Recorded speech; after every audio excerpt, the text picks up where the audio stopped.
Governor. Great to have you here. Welcome. Welcome. Oh, how's everybody today? Great. Very good. Good day. Good day. Go have a seat. Okay. Good afternoon, everyone. I'm Jerry Gilbert, and I'm president of Marshall University. Governor, it's my great pleasure to have you here with us today. Back to Huntington and back to PROAC. It's going to be a great afternoon, and I know that you've got some exciting news to share with us. I want to welcome everyone else who's here as well that has joined us, and thank you for being here. Before we get to the announcement, I want to take a moment to publicly thank Governor Justice for the tremendous assistance and leadership he has provided and continues to provide for our state's communities as we deal with the substance abuse disorder and its effects. Today's announcement is further evidence of the great commitment to West Virginia and its people, and we thank you, Governor.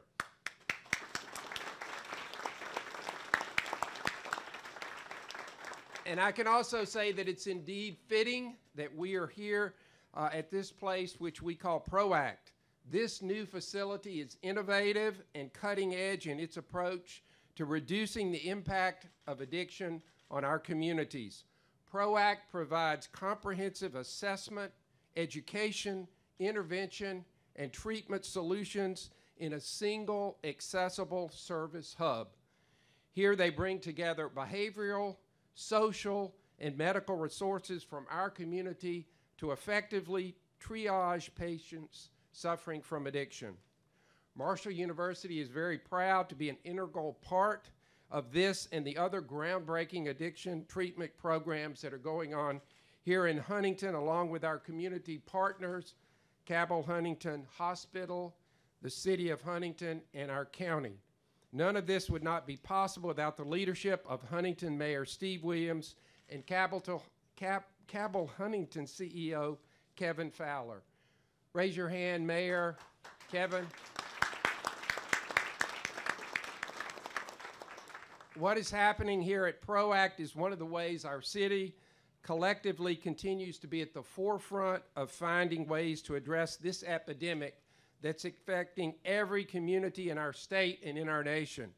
We've had the privilege over the past few months to host a number of federal agencies who want to learn more about what we're doing in Huntington and at Marshall so that they can take this knowledge to the rest of the country. In fact, we had the British ambassador here several weeks ago, right here at PROAC, and he's taking ideas from Huntington back to London. I could not be more proud to call this city my home and these people my neighbors. Let's give our city, our county, our hospitals, and our university another round of applause.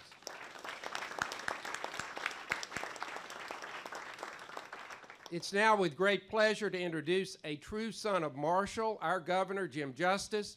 Governor Justice has made several trips to Huntington in recent months to announce progress in the fight against addiction, and he returns here to share some very good news with us today.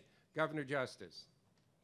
Stay seated, or I'm going to do fancy stuff. Yeah. Well, I hope you can hear me, and I'm going to just sit here and talk with you. Again, I just think back. I think back to the time when I was here in Huntington as a student. I think back to this beautiful community that was here. I've said it over and over, but it's just true. Huntington I always thought of was a sweater-type town. A town, you know, of beautiful sidewalks and beautiful people and a town of security and a lot of love. In some way, we lost our way because of a terrible thing, and whether they be opioids or other type of drugs, we lost our way. Not only in Huntington, but we lost our way statewide, and we still struggle. Now, we've done a lot of stuff. We really have, and I'm going to read to you just a couple things, but, you know, we introduced and signed bills that basically restricted doctors, in their prescriptions of opioids. We created pilot projects on both ends of the state that we'll try within counties to really do something to really make a difference. And we created the Office of Drug Control Policy. And it's not enough, is it? It's just not enough. We see the great work they're doing right here at PROACT.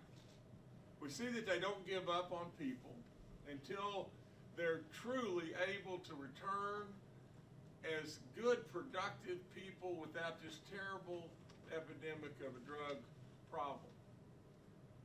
We see the fact that within our state we're either at the highest or the highest in drug overdoses and drug deaths and all kinds of issues. And not only that, we see all of y'all here. I mean, just think about it. We've got the highest elected officials here, all kinds of great people within our community, whether they be the leaders in business or hospitals or whatever they may be. They're all here. They're all here. An incredible university in Marshall that I am awfully, awfully partial to. And you've got a governor sitting here on this stool, and this stool, I've said many times, is really sturdy. But you've got everyone here. You can't hardly get another person in the room. And you've got all the media here from every branch that they could possibly be. Now, why are we all here? Think about it. I could read from my notes and everything, but I don't need to do that. You're here because I am committed, and my administration and many, many, many others that are here today, we're all in that something's going to be done. That's the difference. We can create councils and boards and all that kind of stuff, but at the end of the day, I will promise you to the good Lord above, you're dealing with a guy here that has never, by the blessings of God above, never. I've broken a lot of stuff along the way. Okay, I'll do that. You're the one that shoved this over here. I know. Give you but I said by the blessings of God above. Now, I had a lot of fun, and I did a lot of silly pranks and all that kind of stuff, but I never, ever, ever have tried any type of drug in any way. Never tried it. Never. I could stand in front of God right this minute and say, send me to you know where if I'm telling anything but the truth. Never even tried a thing. Never. It's a blessing. It's a blessing. I'm a lucky one. That's all there is to it. I'm no different than all of you. I am no different than all of those that are struggling with a drug problem of some kind. I'm no different because it affects us all. It doesn't matter if you're smart or not so smart or black or white or rich or poor or whatever it may be. It affects every single one of us. And we all know that. And then we all talk about the political correct thing to try to fix it. And really and truly, if all we're going to do is do the politically correct thing, then you don't need me. You didn't need me as your governor to do just the politically correct thing. I want to fix it. I want to absolutely fix it. Now, it's easy to say that, but it's really, really tough to do. You got to have money, you got to have a commitment to the fact, and you've got to have compassion. Now, when it really boils right down to it, here's the nitty-gritty. I don't know if this next step will fix it, but if it won't fix it, then we need to do the next and the next and the next. We need to fix it. We don't need to eradicate it because it'll never be eradicated, but for God's sakes a-living, Huntington and all of our cities within our state need to return back to either that sweater town or Mayberry, because that's how good our people really are. Now, we had to have a job. And we've got lots and lots of great things going on that give us job opportunity, and we're going to build on it and build on it and build on it. But we've got to fix this problem. And we've got to absolutely have a real commitment to do so. Now, let me tell you, and this is just honest to goodness truth, to God above, I'm going to fix the damn problem. That's all there is to it. I'm going to fix it. And absolutely, if you're in the way, you're just going to have to just either get run over or get out of the way, because we're going to fix it. We're too good a place. We're too good a people. This problem is too serious to dink around with. That's all there is to it. We need to quit dinking around with this, and we need to fix it. Now this is just another step. Another step is today we're going to create a council.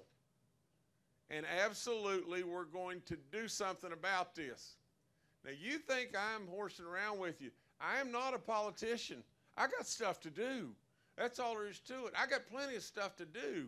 I don't need to come and just tell you words that don't mean anything. I am telling you, if this doesn't get it done, then we just keep plowing and keep plowing and keep plowing until we get it done. Now, there's a healthcare policy at Marshall, and he'll be the chairman of the council. And I'm really happy to announce that Robert Bob Hanson, who is the director of addiction services at Marshall School of Medicine, has agreed to be the executive director of the Office of Drug Control Policy.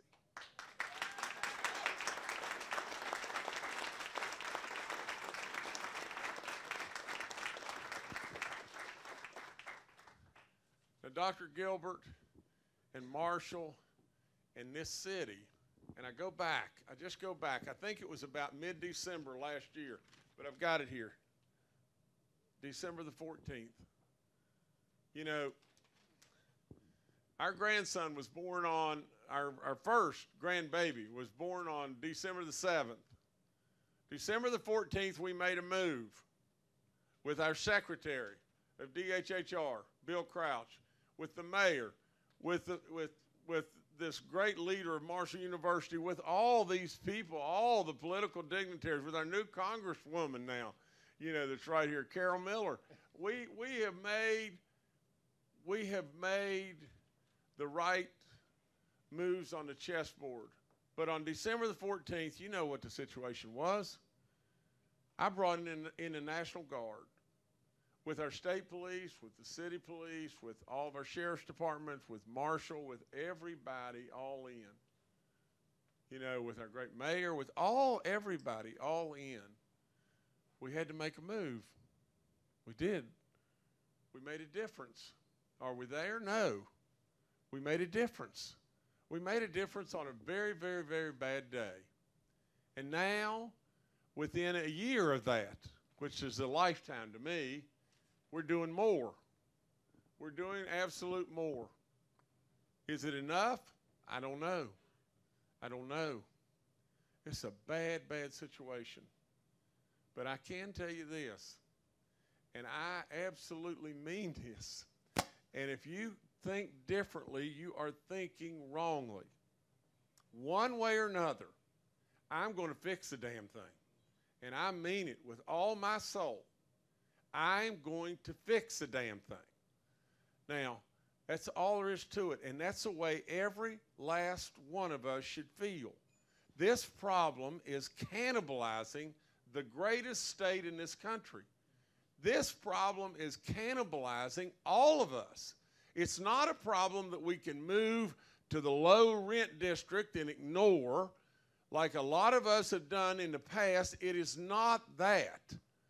This problem, if it were just that, needs to be taken care of. And I want everybody to understand what I just said. If it were just a problem in the low rent district, it still needs to be taken care of. But now just think, this problem now is at everybody's doorstep. Everybody's. We should have taken care of it long ago. We didn't. We got to take care of it today. That's all there is to it. Dr. Gilbert, I'm back to you. All right. Thank you, Governor. We agree with you. We want to fix it as well, and I think this step today is going to be a great step in fixing that. As you said, in this last year, we've made tremendous progress on this epidemic, and we continue to make progress, and it's our commitment that we're going to fix it with your help, and we thank you for that. Our next speaker is Mike Stuart, the U.S. Attorney for the Southern District of West Virginia. I've gotten to know Mike over the past year, and I continue to be impressed by his commitment and dedication, particularly as it regards to addiction and helping our communities in Southern West Virginia. He said when he was appointed that he would make addressing the opioid epidemic a priority in his office, and he has been true to his word. Mike was sworn in on the 9th of January of this year. He was previously an attorney with the law firm of Steptoe & Johnson. We are pleased to have him with us today. I give you U.S. Attorney Mike Stuart. And Mike, before Mike talks, I need to say this. You know, absolutely, he's our U.S. Attorney for Southern West Virginia. And this is a good man, a really good man. And he is all in, as you'll hear just in the next minute. But I can never thank him enough. Thank you very much, Thank you, Governor. sir. Thank you. So I'm going to be very brief, but it's a real pleasure to be here. First, I want to send my condolences, of course, from all of us to Washington and to the Bush family on the passing of our beloved president, George Herbert Walker Bush. All of us send those regards, and this will be a sad week and a time where our country comes together on the passing of a president, and we do that every time. I want to thank the leadership here in Huntington, the leadership at the state level, from the governor, President Gilbert, Mayor Williams, Corky Hammers is here somewhere. Do we have our police chief? Is he here? We've got a great team of folks here in Huntington, and things are being dealt with in Huntington as a model to the country, truly. I think the governor laid it out best when we came into office, and I know it's only been about 11 months since I've been here. Some people said it feels like 11 years. We've been busy, but our first target, I think we met within the week with Mayor Williams, and I came down and met with him. And the challenges of Huntington were the top of our list to deal with.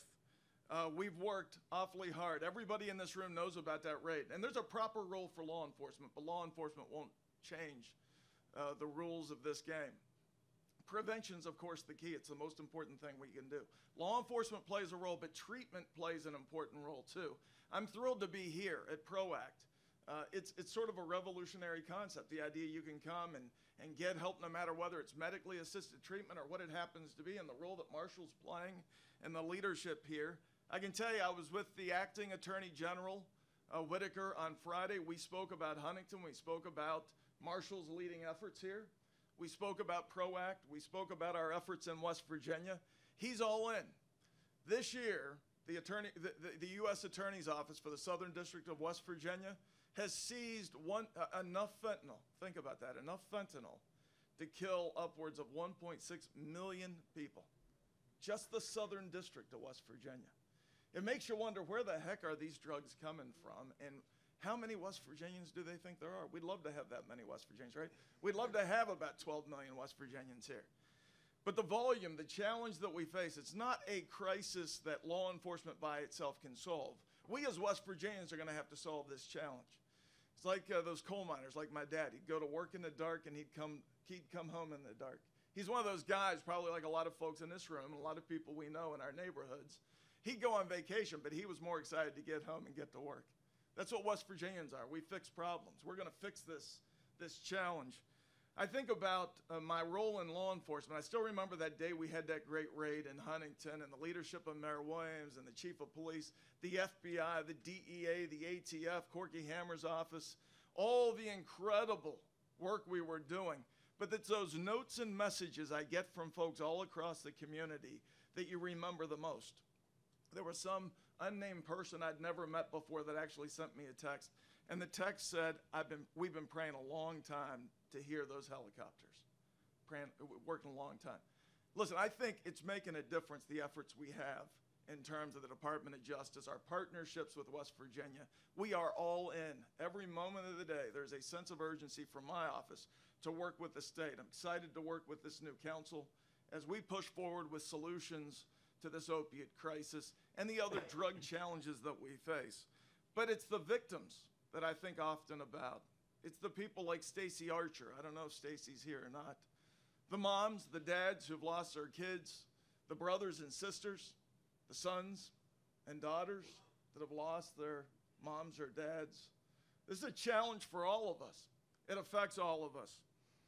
Recovery Point, this facility, Prestera, all of the amazing resources. Huntington's brought it together like no place in America. The solutions, as Mayor Williams talks about, are starting right here. I've said to the Attorney General, I said it to Attorney General Sessions, I've said it to President Trump, Huntington is large enough to matter in the solution, but small enough that we can get it done. We can be a model to the world as to how we solve this crisis and move forward with a new vibrancy. That's the key. But it's these victims, the faces of the moms, that I can't get out of my mind. And I'll leave you with this one particular lady, young woman.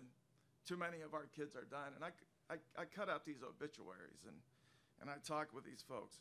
This young girl, she was 23, and she came from a good mom and dad. She was from a good family. It was upper middle income. This is not a crisis of black or white or rich or poor. This cuts across every demographic. The pain is real in every household. It's not at the front step. It's in the living room. It's in the bedroom. It's a challenge we all face. But this girl who had gone down the wrong path, and it's easy to go down the wrong path. It only takes one mistake. But she was at a party when she was young, 17 years old, with her boyfriend. And he said, boy, just try this dust one time. It'll make you feel great. I love you, honey. And so she sniffed that dust, and 2 or 3 parties later, she was hooked on that dust. At some point, it went long and it went hard. The exhaustion of waking up every morning for that fix, just one more fix. I just got to find my fix. She was living in a halfway house because her parents just couldn't take it anymore. And she was introduced to heroin at that party. She was found dead in the bathroom of a Red Roof Inn. But her mom, in her obituary, published a poem that she found from this young lady. The love of her life. We all think, I've got a 16 and 17-year-old, and I think about this every single time. I'm one of those guys that when I hear from the moms and dads, I sometimes am not engaged in active listening because I see their face become the face of my children. They become the face of my children. So there is a sense of urgency from all of us to solve this crisis. But she found this poem and she published it in the obituary. Here's the poem from this young girl, from the mind of that who is addicted to a substance that she can't control. Funny, I don't remember no good dope days. I remember walking for miles in a dope fiend haze. I remember sleeping in houses that had no electric. I remember being called a junkie, but I couldn't accept it. I remember hanging out in abandoned buildings that were empty and dark. I remember shooting up in the bathroom and falling out at the park. I remember nodding out in front of my sister's kid. I remember not remembering half of the things that I did. I remember the dope man's time frame, just 10 more minutes. I remember those days being so sick that I just wanted to end it. I remember the birthdays and holiday celebrations, all of the things I missed during my incarceration. I remember overdosing on my bedroom floor. I remember my sister's cry and my dad having to break down the door. I remember the look on his face when I opened my eyes thinking, today was the day that his baby had died. I remember blaming myself when my mom decided to leave. I remember the guilt I felt in my chest, making it hard to breathe. I remember caring so much, but not knowing how to show it. And I know to this day that she probably don't even know it. I remember feeling like I lost all hope. I remember giving up my body for the next bag of dope. I remember only causing pain, destruction, and harm. I remember the track marks, the needles left on my arm.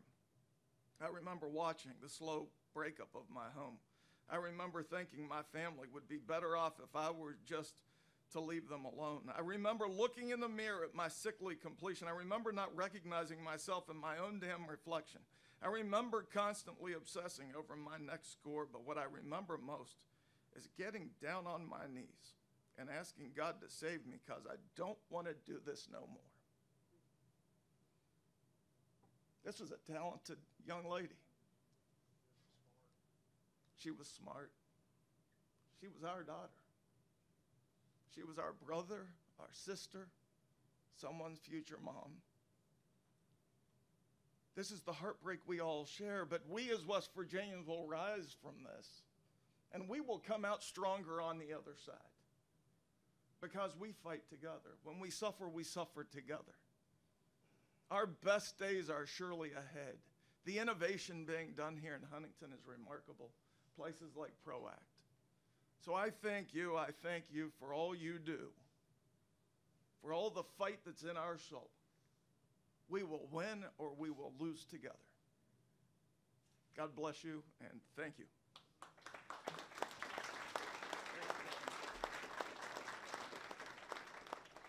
Thank you, Mike, and thank you for reminding us that these individuals that we're treating here are in fact our brothers and sisters, and we are our brothers and sisters' keepers, and that we have an obligation to take care of these individuals. Our next speaker is Brian Gallagher, who serves as the Chief Government Affairs and Health Care Policy for the Marshall University Schools of Medicine and Pharmacy and also Marshall Health. Prior to joining Marshall, he was Senior Vice President of Government Affairs at the American Pharmacists Association. He served in the West Virginia legislature for 8 years in a variety of leadership positions where he authored the West Virginia Pharmacy Practice Act and several other statutes on medical ethics. A registered pharmacist as well as an attorney, Brian has practiced hospital chain and independent pharmacy. He has also recently served as our interim dean of our School of Pharmacy. Brian Gallagher.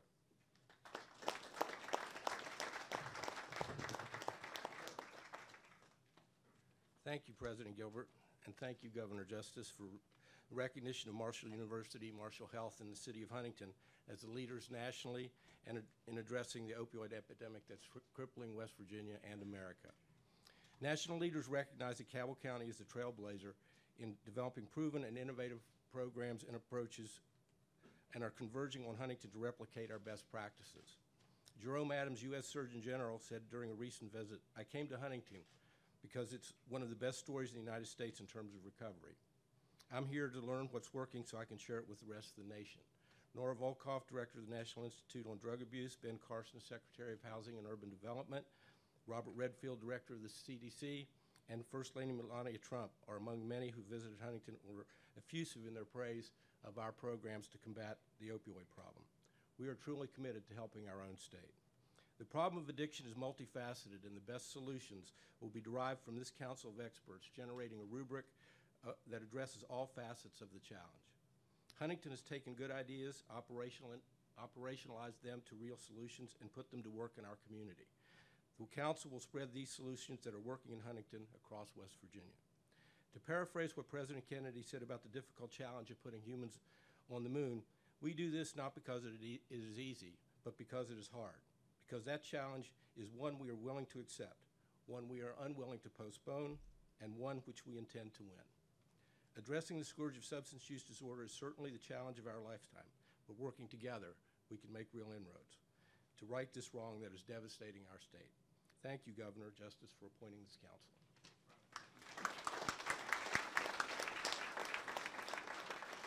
Thank you, Brian.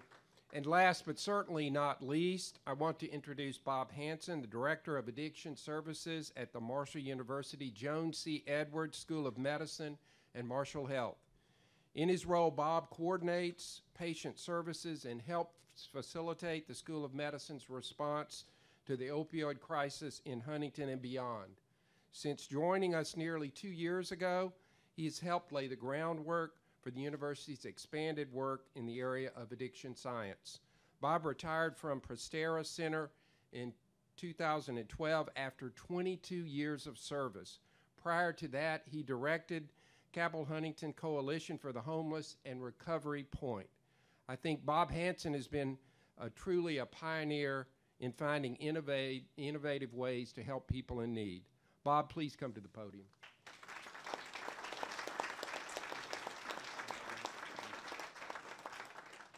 Boy, a lot has already been said that it's been really fantastic.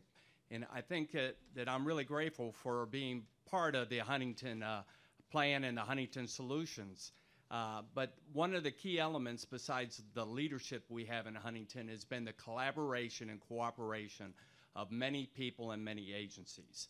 That has been one of the key ingredients to our success so far as we move forward to fight the opiate epidemic. It is my hope and desire, and I know that it will happen, is to work cooperatively at the state level with DHHR and Secretary Crouch and the other departments to really form a concerted effort to address the opiate problem. I'm also looking forward to really working within communities because that's where the solutions do lie, and sharing what our experiences have been in Huntington and working with them as we help them to find their path to addressing this epidemic. Governor, I'm ready to get going. We need to reduce overdose deaths. We need to get more people into treatment. We need to prevent our youth from following and going down the path of drug addiction. And we need to help people in recovery find employment. I'm ready to get going, Governor.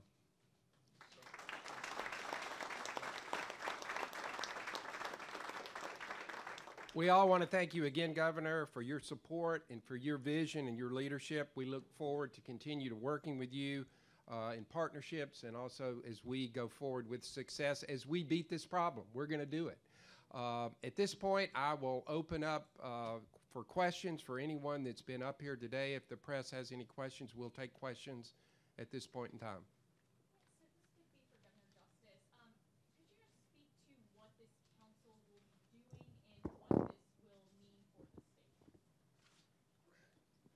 Well, the council has all of my full liberties to go in the direction that they see fit. You know, that's the one thing when you bring in the smartest and brightest people and then you tell them what to do, that's the wrong thing to do. You know, I think really and truly the one person that hasn't spoke today that really needs an opportunity to speak a little bit is our Secretary of DHHR. And I don't mean to put you on the spot, Brother Bill, but really, to answer your question more directly,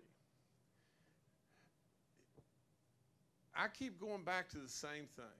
Bob just mentioned just a second ago that we're going to try to, and not to one-up Bob, we're going to try to reduce the number of deaths. Our goal needs to be eliminate the deaths. Totally eliminate.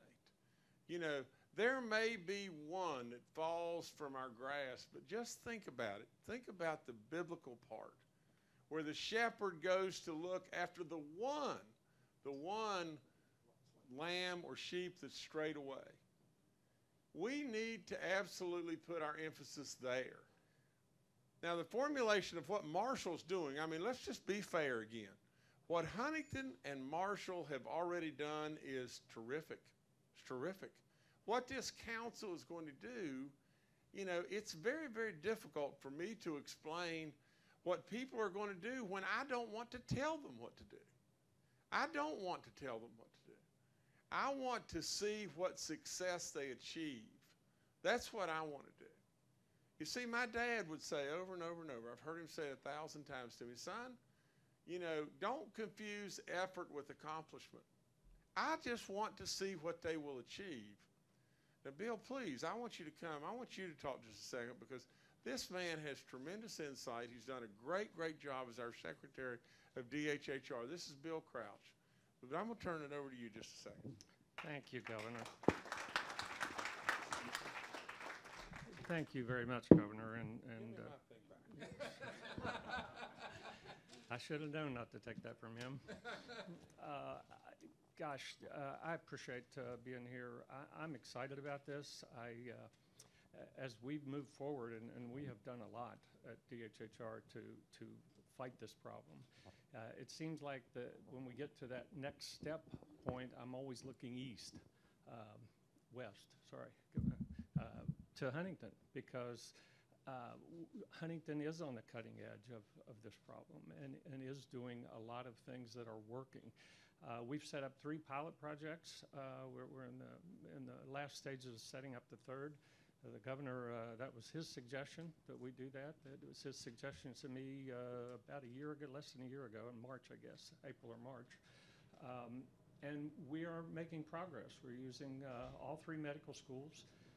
We have a $28 million grant from SAMHSA that we're using to fight this problem. We got $28 million in October. We'll get another $28 million next October. After that, we don't know, but we're pushing hard to get that money out into the communities where it can do some good. Government sometimes moves slow, so it's difficult to get those announcements out for services, et cetera, but we're pushing very hard to do that. So this council, again, I'm very excited about this. The cross-section of individuals on this council are those that have been impacted by this problem, and yet based upon their positions are going to be able to impact this problem. So we are going to fight this problem until we win, and we will win. So thank you, Governor. Thank you, Mr. President. Can I add one other thing before we go? Because I'm a real believer that if we understand, if we truly understand, I mean, you've got, lots of times throughout my life, if I were to ask you, what do you got to do to get better? What do you got to do to get better? Most people are going to say, well, you try harder, you be more focused, you practice harder, all that kind of stuff. What you got to do to get better is admit you're doing something wrong. It's the foundation of everything we have. It's the foundation when you're saved in the church. It's the foundation when you're an alcoholic. You got to stand up and say, I'm screwing up. Now, keep that thought just 1 second. And let's go one step further. What can we do as a state to stop this terrible drug epidemic if we don't have a job and we don't have revenue? You know what it is? It's almost nothing. No matter really what we say, but until we start an economic revival within the state, and we can't, no matter how much we want to do, we're limited as to what we can do, because you got to have revenue. You got to have big time revenue. You can't throw an aspirin at cancer and fix it. It won't fix it. Now, so let's go back. We've admitted we're doing something wrong, and we've got an economic revival going on within our state, and we have real dollars that are available to try to combat this terrible epidemic that we're talking about. And you got a fat guy that's sitting on his stool that's saying, absolutely, we're going to do it. And you got a lot of other great dignitaries here that say they're behind it. But let me tell you, this does not happen without the economic revival. It does not happen without a job. Now, go ahead, I'm sorry. I don't know if this is more of a question for Secretary Crouch or the new incoming director of ODCP, but I know July 1st there was supposed to be a legislatively mandated report in regards to submitting a plan to deal with 10% decrease in drug, alcohol, and tobacco abuse, and I know that target got missed. Obviously, with the new director coming on board, do we plan to see that come out before the end of the year, or are we on track to do that? Yes, sir. That plan is actually in a final draft. I was prepared to send that to the legislature for the December interims, but we've held off for this council to review that plan and give us feedback on that plan. Again, we had the community meetings to try to get community input, but this council is again made up of some individuals whose input is going to be invaluable. So it is in final form, but final draft form. Yes, sir. Bob, how will the council build off of the successes of Marshall University as well as Marshall Health, and how will you reach the more rural communities? What will you do there? Well, I think that's one of the great things about this council is we'll really be learning from what we've been doing in Huntington. And I think the solutions in the rural communities will be similar, but you know, with resources being a bit different, we need to even look at communities where we can partner with rural communities together, counties. So I think that's a challenge moving forward, but we really have to pay attention. And one of the governor's pilot projects is in Wyoming County, and I've been working a little bit in that, and I think that there's a great opportunity for success. The people in Wyoming County are thirsty for help and assistance to address the opiate problem. What is the relationship between the council and the Office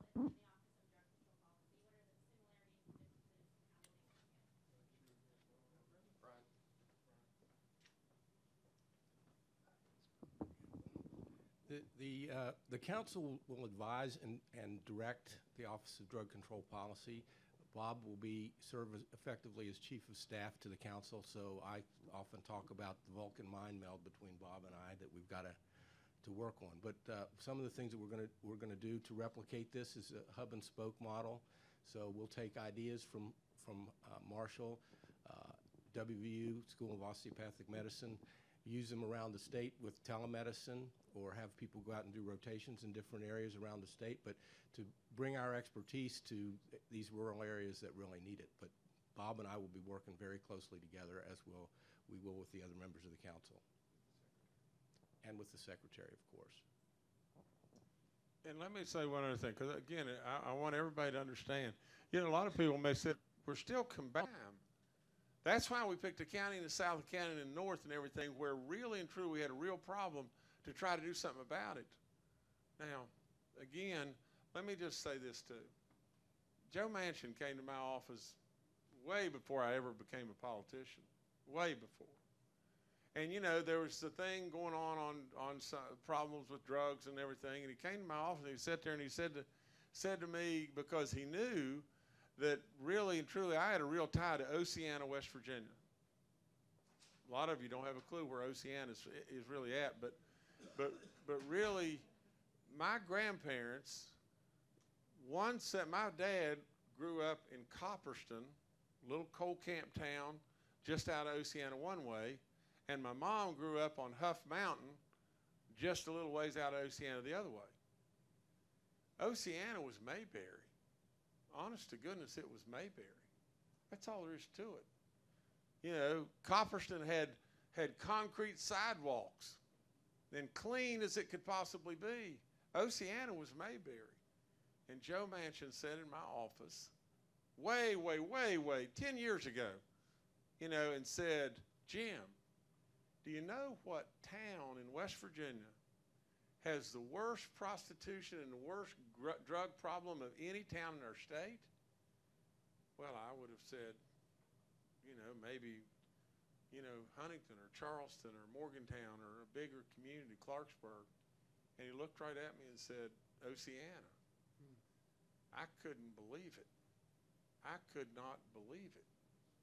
You know, that was Mayberry. You know, now go back to just this. If you've got X dollars and you're trying to find solutions and everything, you pick a county in the south and a county in the north, and that's your pilot counties. And then you go on and on and on and keep doing what we're doing in this great community right here with all the great people and our great leader at Marshall University. And then you take the next step with this council, and whatever next step may need to be made. But you have a commitment and a determination like crazy, and that's what we're going to do. I think we have time for one more question, if the press has one more question. Yes. If we know that adverse childhood experiences and traumatic experiences lead to substance use disorder, does the state or does the council have a plan to address ACEs? I think, you know, and I'll answer, and I've been around it enough to know that you've got to address every part of the problem, and part of it is an ACE problem. And ACEs don't necessarily lead to addiction, but they make you more prone to be addicted. And I think education is a key, and that's part of this is prevention and education, also job creation, everything in between.